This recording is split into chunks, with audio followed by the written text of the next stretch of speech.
Yeah, so hi, my name is Daan. I'm product owner at Alliander. Alliander is a distribution system operator in the Netherlands, and yeah, we create OpenSTEF together with the community, of course, and we're going to be giving a workshop about it tomorrow. And also there will be a talk about how we implement OpenSTEF in our forecasting in Alliander tomorrow at 3:30. So yeah, Bart and me will be giving the workshop tomorrow. So I'll give the word to Bart to explain a bit about the workshop and what we're going to do. Yes, thanks. Yeah, let's guide you through it. It's about OpenSTEF. So what does OpenSTEF? OpenSTEF stands for Open Short-Term Energy Forecasting. And now a simple example of what it can do. Here you have the load over time for a point in the grid. So this can be a transformer, for example. And we're now currently at this red line, and we want to know in the future what will the load be. So we basically want to predict the future. And that's exactly what OpenSTEF can do. So it can then generate a prediction of what the load will be, also probabilistic prediction, so also with some uncertainty, because you cannot perfectly predict the future. And well, this is all really cool, but why do we need this? Well, we basically need this to solve overloads on the grid. So here, for example, you can see a prediction of the load and for an asset, and this red line notes what the limit is for the asset. So if it exceeds it, you have an overload, and then you have a problem. But if you can forecast this ahead of time, you can perform congestion management, basically to shave this peak, because there are usually peak moments when there's a overload. It's not 24/7. So then you can, for example, call off a customer or do something to prevent this high amount of energy passing over the asset in the future to make sure the grid stays safe. So the way to do this, you need really accurate forecast, and for that we have OpenSTEF. So that's a bit of background about OpenSTEF. We'll go, or why you need it. We'll also go more over it during the workshop itself. So tomorrow, what will we do during the workshop? There will be first a bit of a more, a bit longer in-depth presentation about what OpenSTEF does, and will also help you with some of the exercises we will perform. And we will go over 3 workshop notebooks, so Jupyter Notebooks, where you will train a model based on some example data we also provide. So that was a load somewhere for a year. And using that model that we then train, we will well, forecast the future for the next few days. And then we will also perform a backtest, so you can evaluate how good does this model perform, because that's also quite critical. But maybe more importantly, we will also reason about the outputs of OpenSTEF, because a forecast, there's a lot to it to interpret.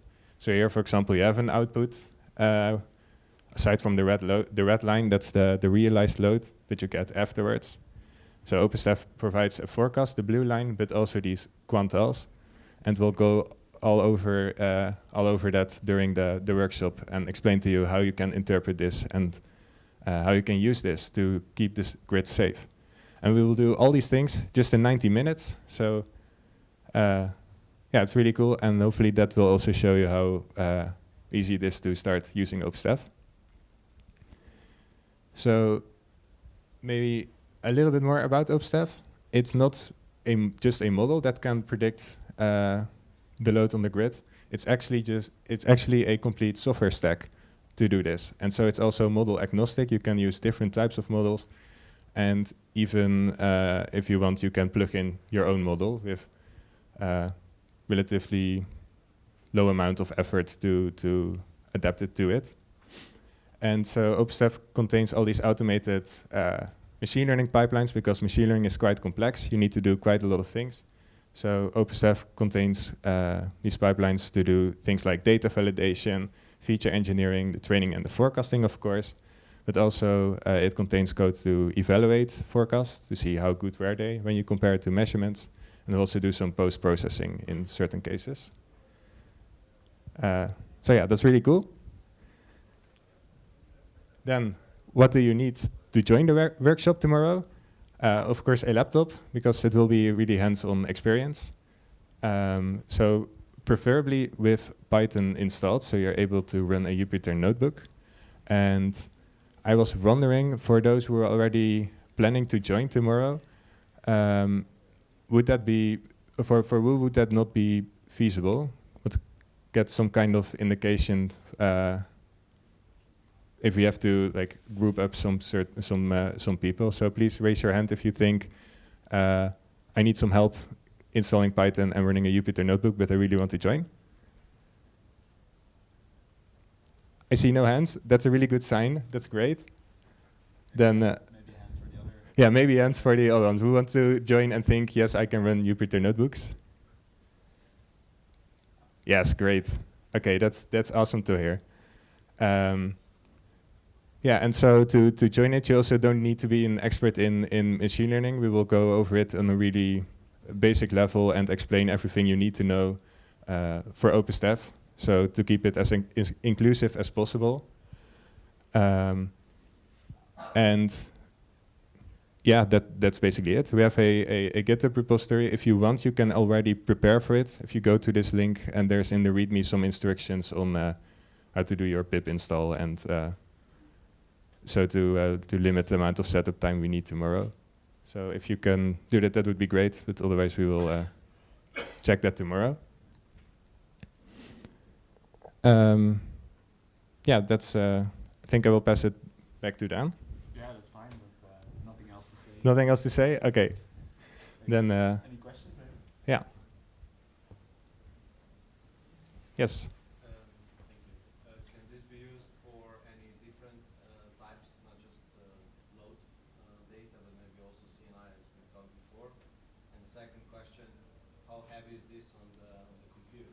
You can run this in real time for multiple assets at the same time. Yeah. So we start with the second question because that's a relatively easy answer. Most of the one of the models we'll also be using during the workshop is based on XGBoost, and that's really lightweight.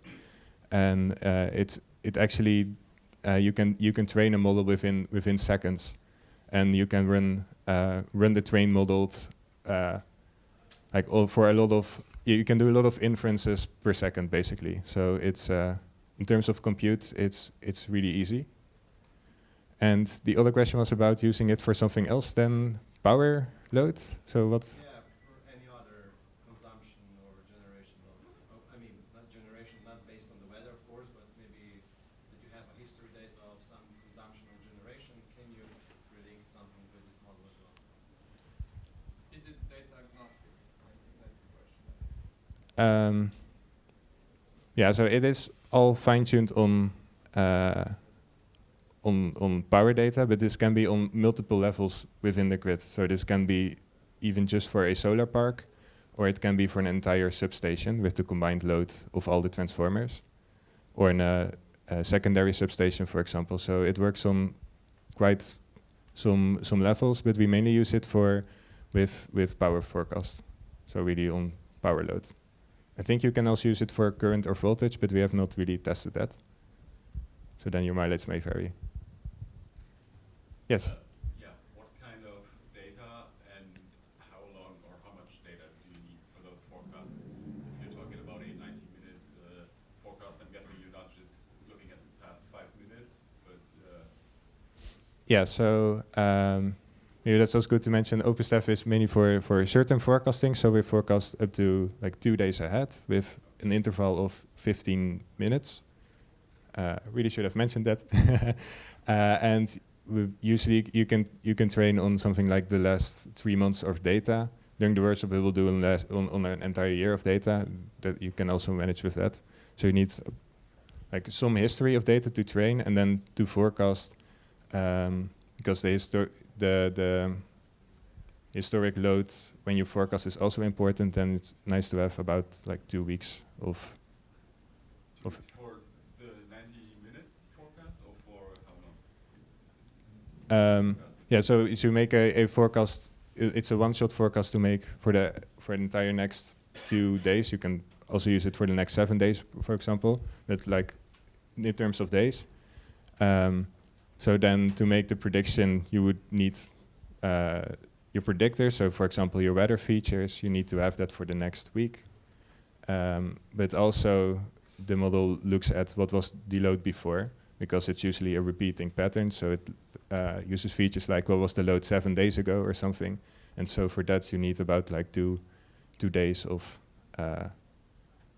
load up to the point from when you want to predict the future. Okay, so it's also taking in several data points, like the weather and Yeah. historic data. Yes. Is this only for single longitudinal data, or is it possible for panel data set, like, for example, forecast the future load of, like, say, 100 substations at once? Yeah. Or is that actually model agnostic, that you have a separate model that can do that, which is plug into your framework and then use all of that testing and everything? Yeah, so the current setup is that for every location that you want to forecast, you will train a separate model using also the historic load of that specific location.